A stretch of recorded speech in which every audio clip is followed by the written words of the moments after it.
This is a book by Sean Stewart and Barry Johnson. Stewart is a professor of applied physics at the King Abdullah University of Science and Technology in Saudi Arabia.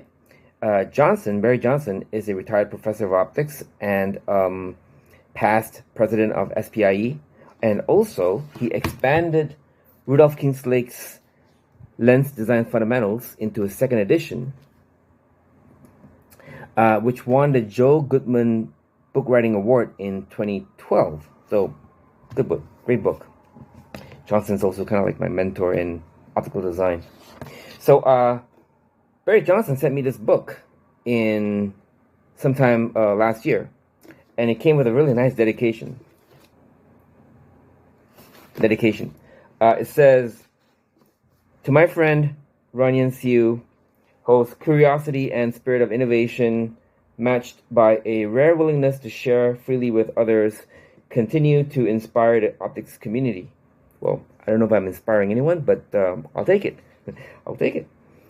May this book serve as both a gesture of friendship and a resource of enduring meat. Sure, there's a lot of meat in there. Signed, Barry Johnson, 26th of August, 2025. Oh, so nice.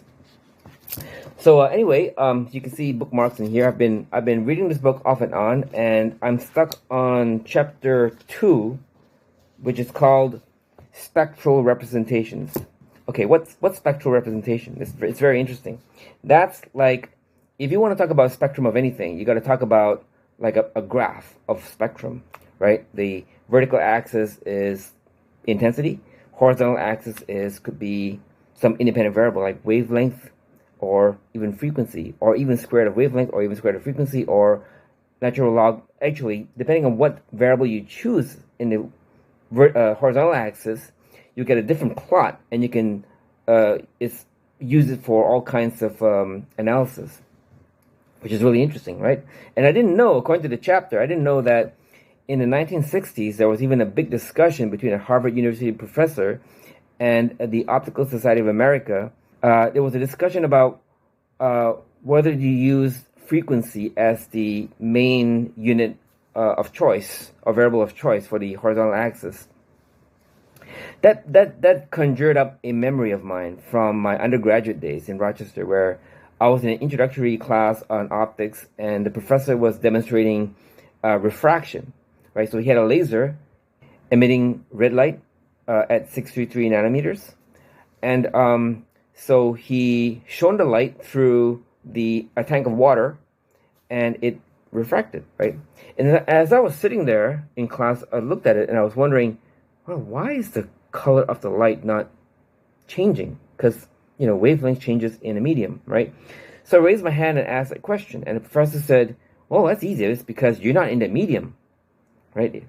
And I was like, oh, wow. Light bulb. Interesting. Yeah, I'm not in the medium. And then when I was walking back to my dorm, I thought, wait a minute. That's not right either, because even if you're in the water, the final medium is the fluid in your eye, right? So the wavelength will always change back to something else in your eye. And it'll change to whatever wavelength it is in somebody's eye. So everyone's looking at a different wavelength, slightly different wavelength.